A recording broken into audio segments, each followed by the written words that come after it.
You will hear a number of different recordings, and you will have to answer questions on what you hear. There will be time for you to read the instructions and questions, and you will have a chance to check your work. All the recordings will be played once only. The test is in 4 sections. Write all your answers in the listening question booklet. At the end of the test, you will be given 10 minutes to transfer your answers to an answer sheet. Now turn to Section 1.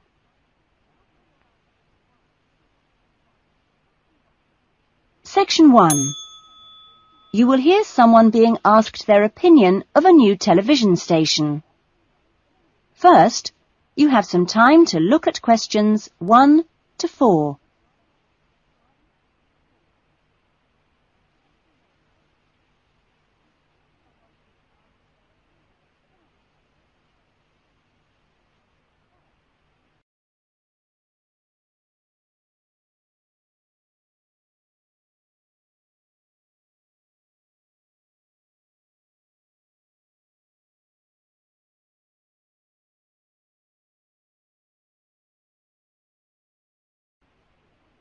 Now we shall begin.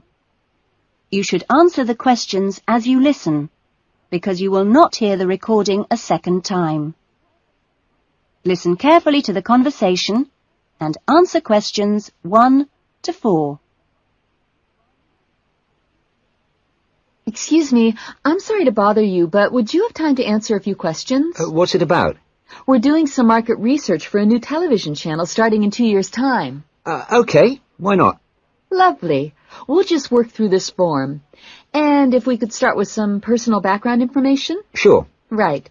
If I could just have your age? 35. Right. Great. And your job? Systems analyst. But for the form, I don't know whether it would count as professional or business or what. What do you think? Okay, it's more like business. Fine. And would you mind my asking about your salary, or we can leave it blank? No, I don't mind. It's 40,000 a year. Oh, thank you. Right. About your current watching habits.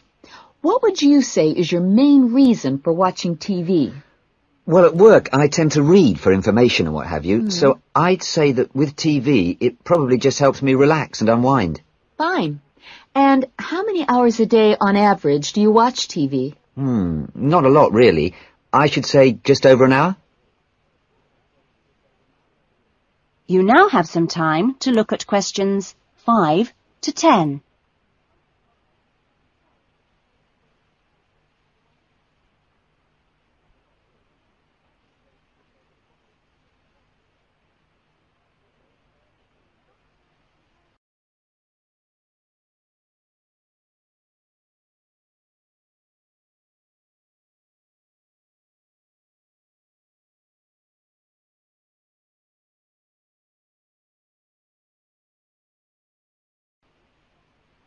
Now listen carefully and answer questions 5 to 10.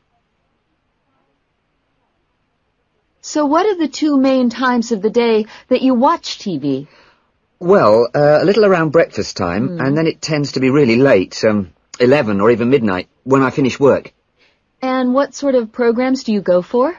Some news bulletins, but I also really like to put my feet up with some of the old comedy shows.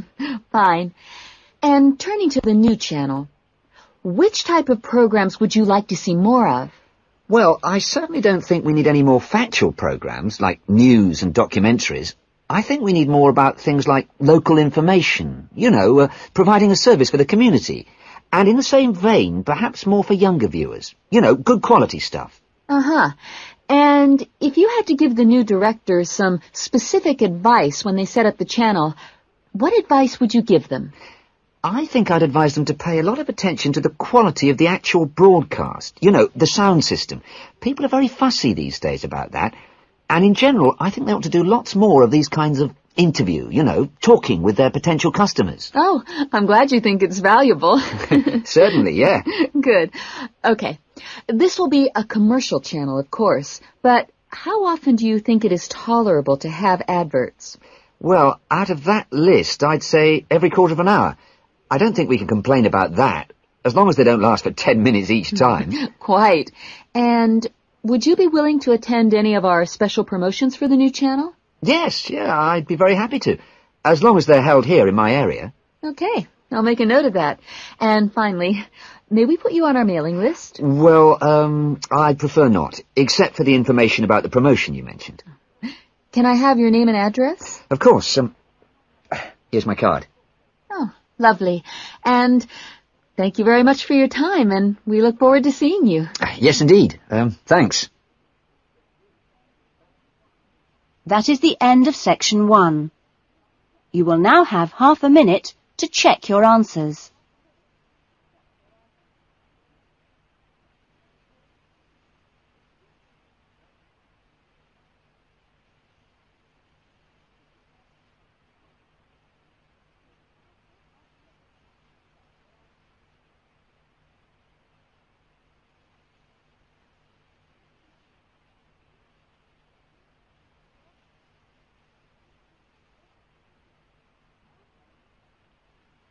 Now turn to section 2. Section 2. You will hear a student welfare officer talking to a small group of students just before the beginning of term. First, you have some time to look at questions 11 to 16.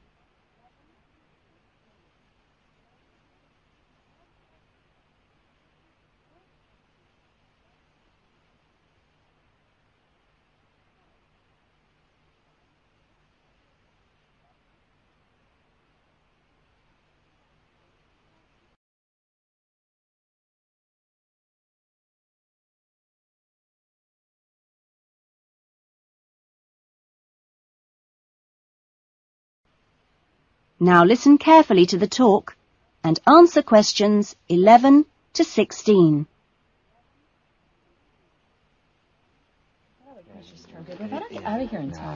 Okay.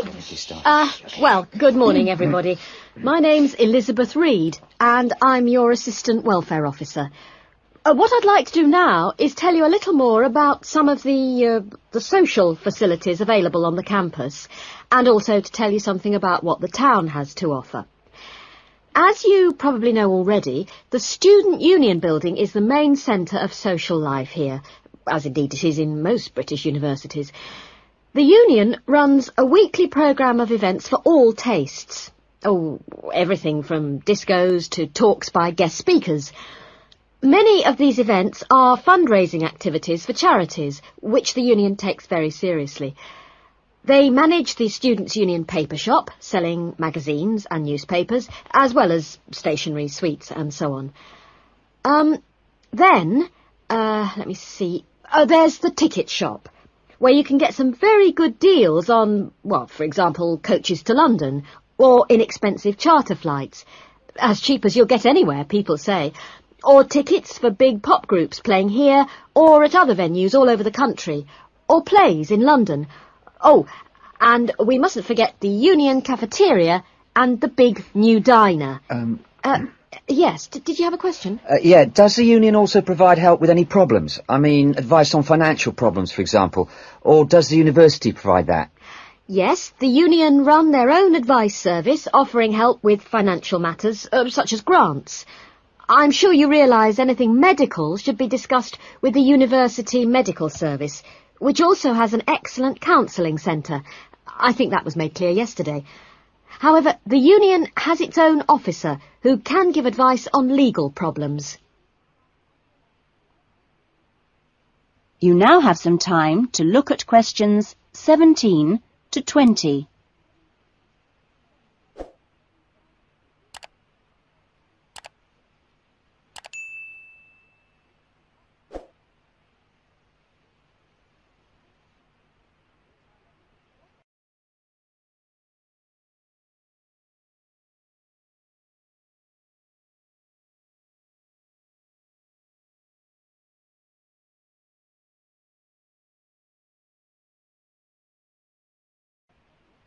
Now listen to the rest of the talk and answer questions 17 to 20. Now, on to Radford. For a town of its size, Radford has some unusually good leisure and community facilities, and has quite a good shopping centre with an interesting range of shops. As you go into Radford, there's a new, well, quite new, Olympic-sized swimming pool. That's on the outskirts at a place called Renton. Above the pool, there's a high-tech fitness centre. Are there any ice skaters here? No? Oh, pity. The facilities for ice skating are excellent. Well, the new Metro Tower, right in the centre of town, has got an ice rink and a sports hall for squash, badminton, volleyball and several other indoor sports. And in the same building, there's a new cinema with 6 screens. Then, let me see, in the main square, just 2 minutes' walk from the Metro Tower, there's the Theatre Royal, which often gets London productions on tour. And in the streets nearby, you can find a good range of inexpensive restaurants, including Indian, Chinese, Thai and Italian. That is the end of section 2. You will now have half a minute to check your answers.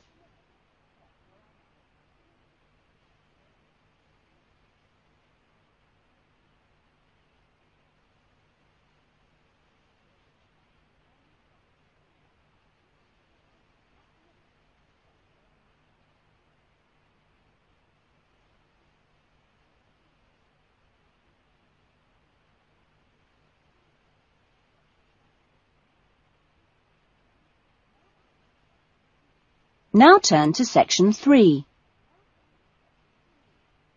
Section 3. You will hear a tutor, Dr. Simon, talking to some of his students about writing a dissertation. First, you have some time to look at questions 21 to 26.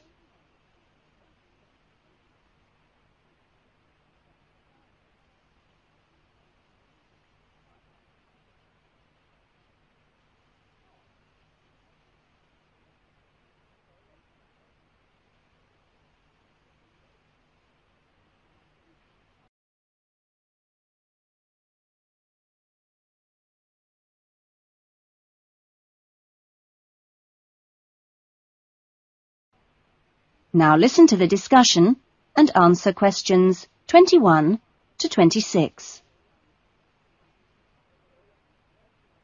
OK, welcome back to the new term. Hope you've had a good break and that you're looking forward to writing your dissertation. Now, what I'd like to do in this session is give you the opportunity to ask questions on writing the dissertation. Requirements, milestones, who to see when you need help. It's very informal. It may all be written on paper, but it's nice to get it confirmed. So, anything you'd like to ask? Dr. Simon, is there a fixed hand-in date yet? Right, I can confirm that that's the 21st of May, not the 20th, as we first stated. OK? Jane? What about the word limit? Well, we try to be pretty flexible on this, but in broad terms, it's 18 to 20,000. Ah. And you can choose your topics, anything from years 2 and 3. Yes? I still haven't got any idea what I want to do it on. Who? Well, you should see your course tutor to agree on your final title, and you should also be aware that there's a special programme running on research methods for anyone who wants some extra help on that. Can I just check on the deadlines for everything? Yes, sure. Look, let me write it on the board. When the different stages have to be completed. First of all, you've got to work on your basic bibliography. And that's due into your course tutor by the 31st of January, which is just 2 weeks away, so you'd better get a move on that. Do we have to have our own draft plan by then? No, your draft plan is due on the 7th of February, which is a week later, so that should give you plenty of time. And when do we have to be doing the research? That's over a 1-month period, essentially February to March. And the write-up? Well, you can't really get going on your writing until you've got quite a bit of the research done. So that's really March to May, with the hand-in date on the 21st. Any more questions? Now you have some time to look at questions 27 to 30.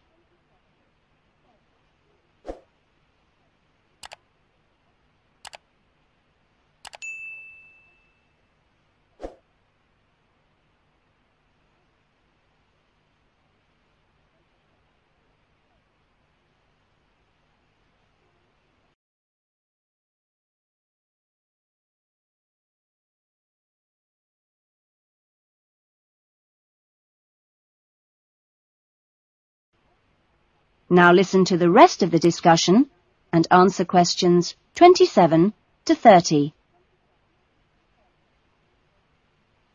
Well, sir, just some advice, really. It's about computers. Would you advise us to buy one? What can I say, Andy? I know it's a massive expense, but I really feel it would be of great benefit. You can always look in the student union adverts for second-hand ones. Yes? I've been looking at some of last year's dissertations. Oh, is that a good idea, sir? I heard... Well, I don't think you should read them in detail too early, or you might end up taking more of their ideas than you realise. But yes, it really is the best guide you can have to the expectations of what's expected when you write a dissertation. Sorry, Jane, I interrupted you. That's okay. It's just that they did a lot of research using questionnaires. Is that a good idea? I think questionnaires are very good at telling you how people fill in questionnaires. But to be frank, they tell you very little else. Avoid them. About interviews, is it okay if we interview you? The tutors? Well, I don't see why not. They don't have any special contribution to make, but you can if you want. There's a whole section on this issue in the research guide. I'm afraid it's slightly out of date, and you're probably better talking to the tutor on the research methods course. But you might find it useful to start there. Okay. Thanks. Okay, well, great. I hope that sorted a few things out. You can always come and see me, or drop me a note if you've got any more queries. Right. Fine. Okay, thanks. That is the end of section 3. You will now have half a minute to check your answers.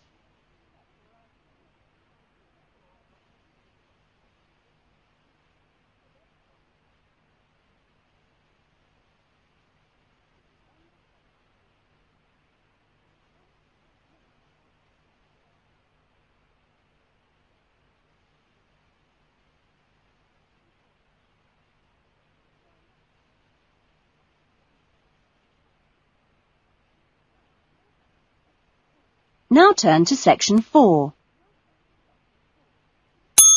Section 4.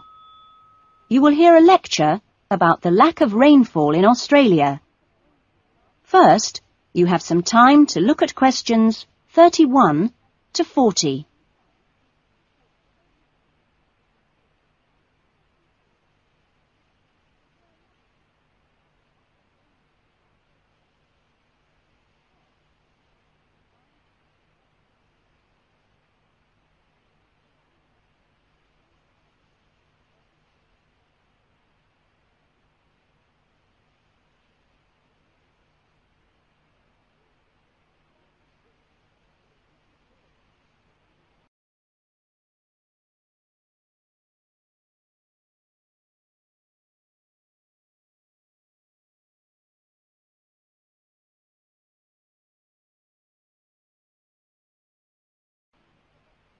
Now listen to the lecture and answer questions 31 to 40.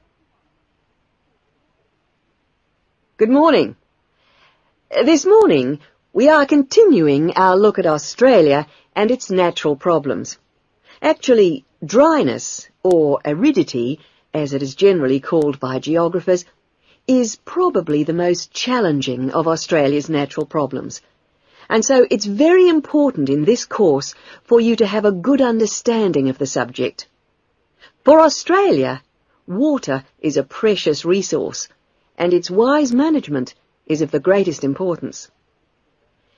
As I've said, Australia is a dry continent, second only to Antarctica in its lack of rainfall.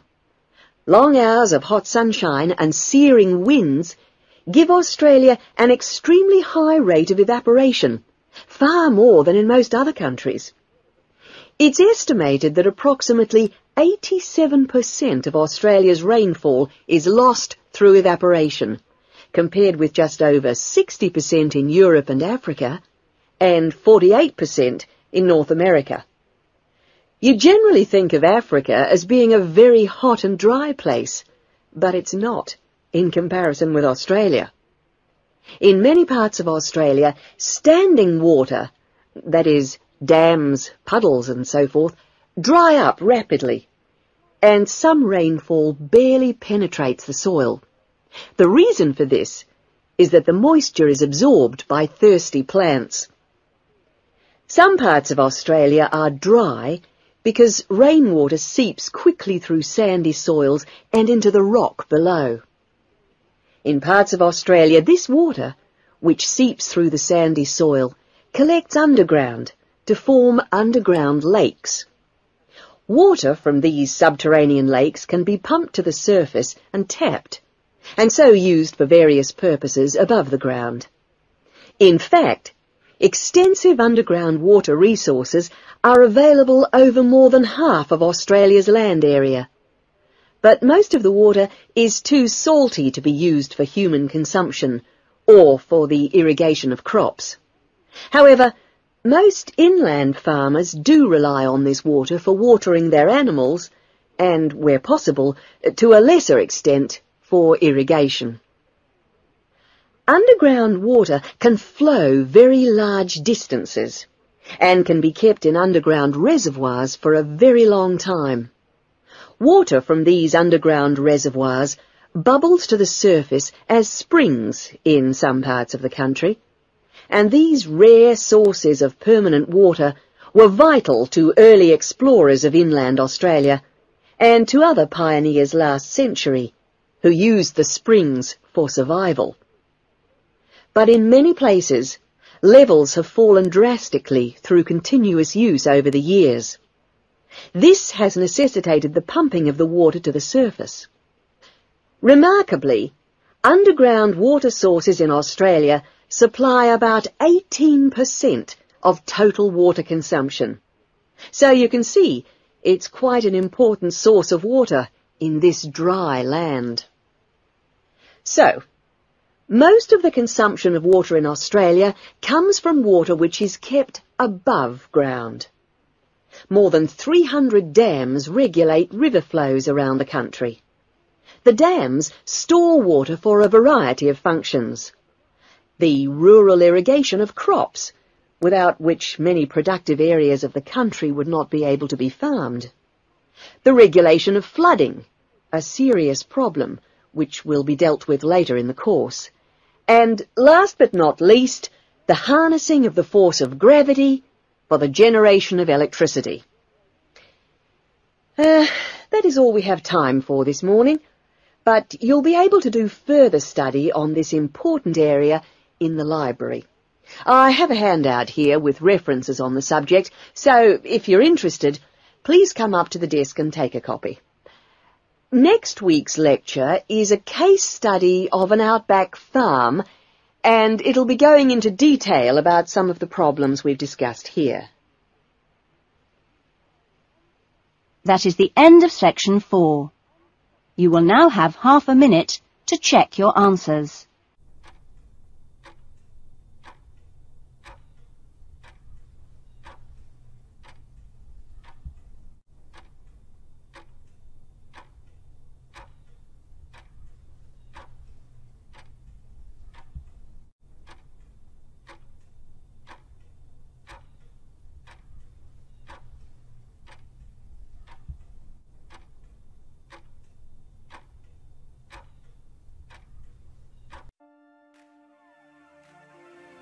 That is the end of the listening test. In the Ielts test, you would now have 10 minutes to transfer your answers to the answer sheet.